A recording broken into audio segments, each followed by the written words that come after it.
Ahoy gang, if this is your first time with us, welcome, and if you're joining us from a previous video, hey, we love to see it, and I hope you're doing well. It's Season 8! Just one more season until we're heading out of the Fox era. It's wild how many episodes we have to look through to come up with just 5, but Season 8 has a ton of bangers. This is not a series that lost steam, so let's make it a date. Here's the top 5 of Season 8! Number 5, American Stepdad. From the span of Coffina and John Stamos to Tom Yabo being a great father figure and the Fast and the Furious franchise, it's a good episode to start a top 5 list with. American Stepdad is great. I adore the fact that Roger, when given the opportunity to be a father figure to Stan, genuinely cares about him. He's not manipulating him, he's not using him at all. Like, as you keep watching it, you realize that he is really invested in this persona and he really wants to make Stan genuinely happy for no reason other than he wants him to be happy. It's a side of Roger we really don't see a ton of. It's almost a selfless Roger, and it's something that Stan really needed. Even that final resolution at the end of the episode where you have Stan realizing how important Roger is to him, I don't know, it has a whole deeper layer to it. And then you have Steve and the gang trying to make the Fast and the Furious series better. They think they have shenaniganery afoot, but they don't. That's what makes the movie so good, so charged. It's great. And Swoosie Kurtz does a great job as Stan's mom, and she's fantastic in this. She is a really talented voice actor, and it's great to hear her come back the few times that we do get her in the series. It's just, I don't know, having even something as small as just Roger readjusting his lawnmower and Stan getting those straight lines again, there's a simple charm to Stan, who had not had a father figure for most of his life, getting one that genuinely encourages him and supports him, even when he's, very much in his 40s and has kids of his own. I don't know, it just sort of speaks to what Stan's been missing and shows off what, I guess could have been if Jack never left. I mean, sure, Jack probably still would have been horrible to him, but I don't know. There was a lot of care to this episode. Obviously, you think Roger's doing this all as like a grift, but he's not. He's being genuine with Stan, and that means something, I guess. Number 4, The Adventures of Twill Ongenbone. And then we have an episode that completely betrays everything I just said that was nice about Roger. It is him losing Francine's respect and actually working to get it back. Again, that's a really good character trait for Roger. Obviously it's done for like selfish reasons and everything, but he does not want to lose Francine's approval. Even going back to like Franny 911, you can see that they have a relationship, they have a connection, and he doesn't want to lose that. He could lose it with Stan, he could lose it with Steve. Francine is like his best friend. I would argue that he is closer friends with Francine than he is with Stan, because he and Stan butt heads constantly. Francine at least tries to justify him, which is a fault of her own, but it works for her. And so you see him making this whole ancient civilization and being an archaeologist to finally put some, pride behind what he's done. And it's, him training for the race is terrific, him just lying and crawling through. Like, the comedy there is great. The B story, where Stan gets just way too honest on the phone, is amazing. And how Steve just gets so burnt out with it as it goes on. He's like, you know what? I'm done with this. Here. This is what he's gonna be like. Deal with this. This is why I couldn't get my work done. And it's just, again, Stan is both very dumb and very smart at the same time, and it works beautifully for this episode. Also, I mean, I know it's not actually Cuba Gooding Jr., but just the show me the heaven always gets me. I love the show me the heaven. Number 3, Finger Lenting Good. This one's an odd one, I know, but I really, really like it, not only for how well it portrays Francine, but also because I predicted the B story right from the beginning the first time I saw this episode, and I have been riding that high for a decade. I mean, you see the concept, you see the, like, big Mardi Gras celebration, and Roger has to find who the pasty belongs to, and you look at it, and you go, what's the dumbest thing? What is the dumbest thing an alien and his fish squire could be hunting for?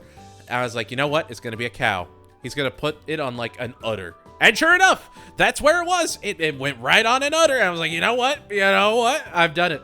I have cracked the code to comedy. I have figured this out all on my own. It's also just a wonderful Bullock episode. Just having him have all these weird things he's into. Just, I have to imagine it's one half, how much can we get Patrick Stewart to say? Like, how far can we push him? Because I know there's only like 3 things he's ever pushed back on saying. Otherwise, he will perform it with his whole heart.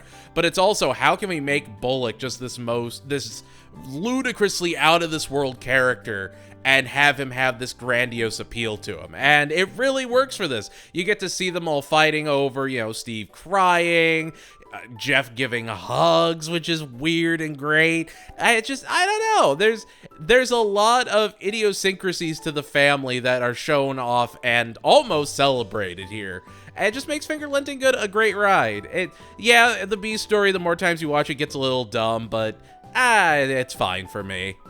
Number 2, Lost in Space. I'm not gonna lie, I was so happy when I saw Sinbad come on stage recently and actually speak after his stroke.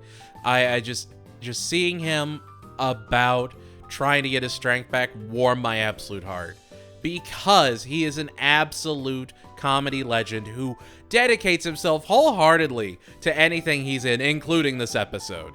And I just, Lost in Space was something else. It was something that came in my life right when I needed it to.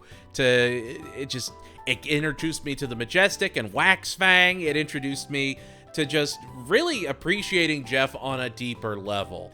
Like, you can look at any relationship through any amount of lenses, and you can see the bad. You can see just the bad.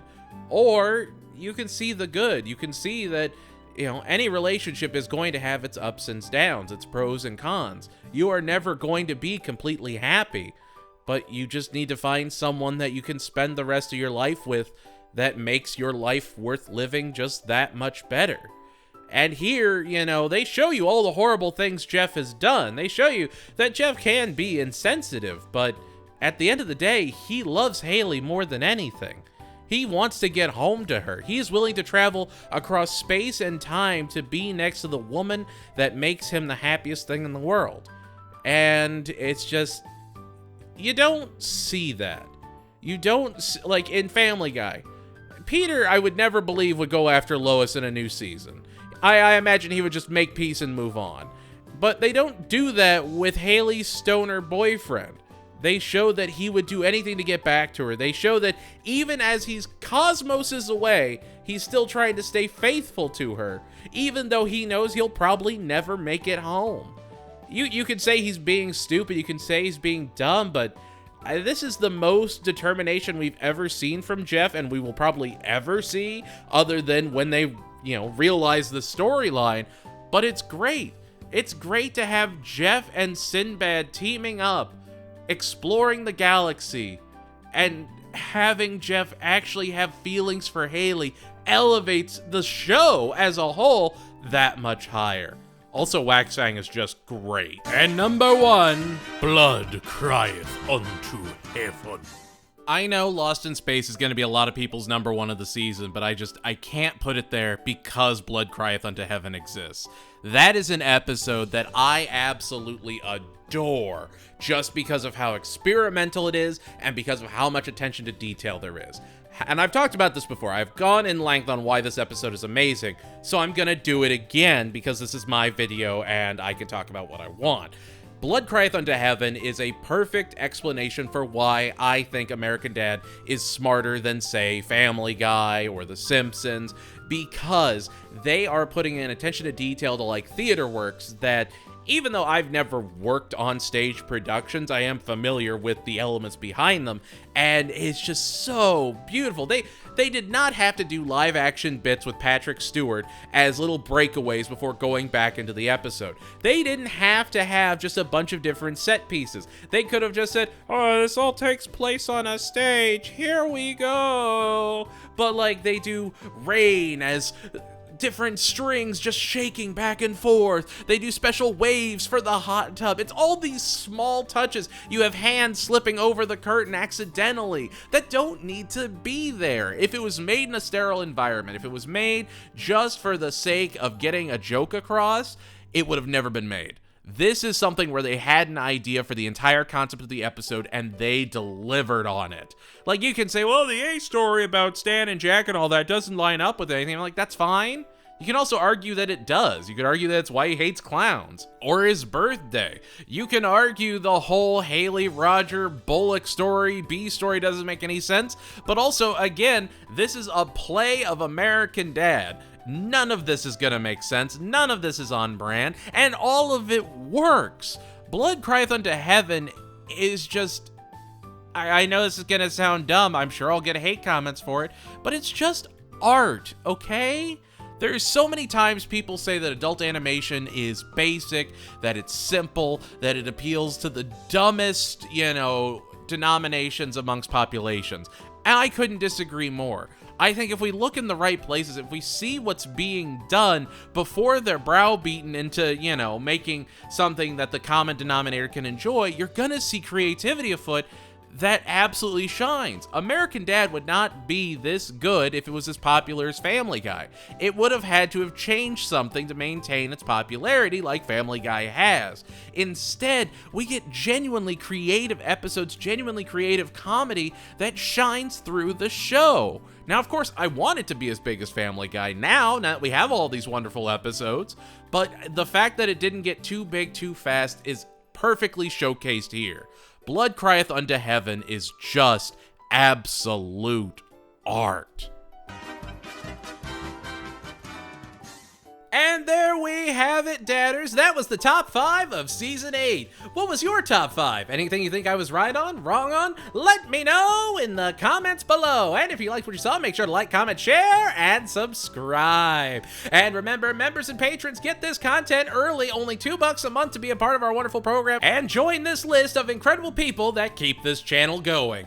Thank you all so much for watching. Understand that you are appreciated, you are valued. Stay strong, keep fighting that good fight, and know that I'll always believe in you. And I'll see you all next time when we dine on the top 5 delicacies of Season 9. Goodbye, everybody.